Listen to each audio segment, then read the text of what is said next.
Welcome to The Explainer.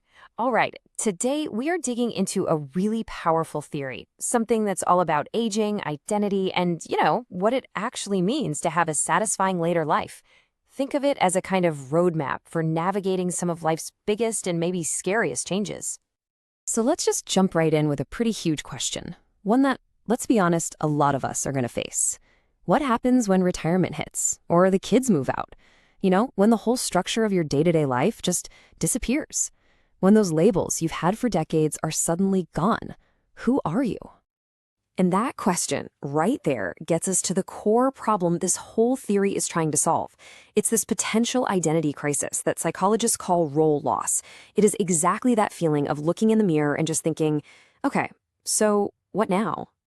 I mean, think about it. For most of our adult lives, these roles, manager, parent, spouse, they're our bedrock, right? They give us a clear identity, they structure our schedules, they make us feel needed, productive.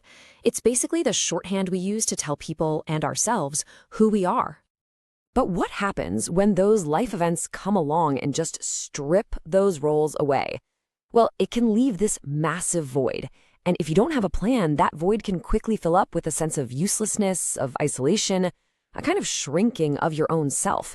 And that's what this theory calls the danger zone. So the big question is, how do you get through that danger zone?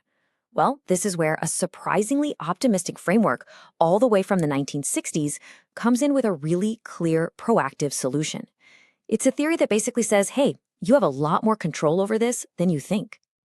Okay, so it was developed by a guy named Robert Havinghurst. And the central idea is pretty straightforward. To keep your life satisfaction high, you have to actively fight back against your social world getting smaller. See, it's not about pretending change isn't happening. No, it's about making a conscious choice to adapt to it. All right, let's really get into the nitty-gritty here. How does this actually work in practice? Well, the theory breaks the whole process down into a really logical 5-step journey that takes you from one phase of life right into the next. So here it is, the entire roadmap. You can see the whole journey right here, from that stability of middle age, through that bumpy patch of role loss, and then hopefully all the way to finding a new satisfying balance. Let's go through it one step at a time. Okay, step 1. We start here, in what you could call the equilibrium of middle age. This is that stable foundation. You know who you are. You're a manager, a parent, a coach. Your identity is super clear. Your days have a predictable rhythm, and you feel productive, you feel needed. Then, step 2. Something happens. The role loss. This is the trigger. Retirement is the classic example. And boom, just like that, a core piece of your identity is gone. All that structure it gave you, it just vanishes. And it forces you right back to that huge question we started with. Okay, who am I now? And this brings us to step 3, the danger zone. This is a really critical turning point. Because if you do nothing, if you just let that void stay a void, the theory predicts a downward slide. Your sense of self starts to shrink because there's no purpose to feed it, and that can lead straight to isolation and, well, a big drop in how happy you are with life. But you don't have to stay there. That's step 4, the strategic intervention. And this is the absolute core of the theory. It's called role substitution. See, this isn't about just sitting back and relaxing. It's about strategically and purposefully taking all that time and energy from your old role and channeling it into new, meaningful activities. And if you do that, you get to step 5, the restoration. A new balance, a new equilibrium is found. Your idea of who you are, it adapts. The sentence, I am a helpful volunteer, starts to feel just as real, just as valid as I was a manager used to. And the result? Your life satisfaction can stay just as high as it was before. Okay, so to make this whole idea really stick in your head, the theory has a couple of simple but really powerful analogies. Let's check them out. First up is the orchestra analogy, and it just frames the choice so perfectly. Let's say you play the trumpet your whole life. Suddenly, you can't play it anymore. Do you just pack up your instrument, turn around, and walk off the stage for good? Or do you pick up a violin and find a new way to stay in the band? The theory is basically saying your happiness depends on staying in the music, even if you have to change your instrument. Then there's the shark analogy, which takes it even a step further. This one reframes the whole idea of social activity. It's not just a casual hobby. It's a vital necessity, like breathing. Your self-esteem, it says, is like oxygen. If a shark stops swimming, it can't breathe. And in the same way, if you stop moving, stop participating, your supply of self-esteem gets cut off. You've got to keep swimming to stay vibrant.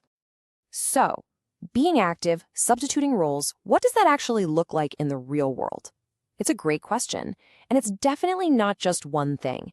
The theory actually breaks it down into 3 key categories of activity.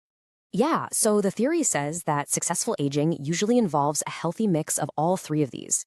You've got your informal activities, just casual social stuff like grabbing coffee with friends or having weekly family dinners. Then you have formal activities, which are more structured, things like volunteering for a cause you care about or taking a class at a community center. And finally, you have solitary activities, the things you do for yourself, by yourself, like gardening or painting or even just going for a daily walk. The key really is having a good balance. Okay, but is just being busy enough? Like any theory, this one isn't a silver bullet. It's not perfect. And to get a really honest look at it, we have to talk about some of its limitations and the valid criticisms people have. For one thing, critics point out that it can create this busyness trap. This pressure to just stay busy for the sake of being busy, filling your calendar with stuff that doesn't really mean anything to you. A bigger issue is that it can kind of ignore real-world inequality. Let's face it, not everyone has the good health or the financial freedom to just go out and pick up a bunch of new roles. And finally, it's a bit of a one-size-fits-all solution, and that might not work for people who genuinely want and deserve a quieter, more reflective time in their life. So what's the big takeaway here? It's not just about filling your schedule. The real point is to proactively find new activities that reinforce who you are at your core.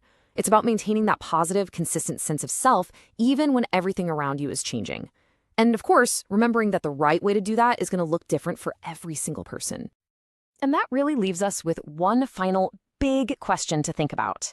Is the goal really to just stay busy, or is it to stay you?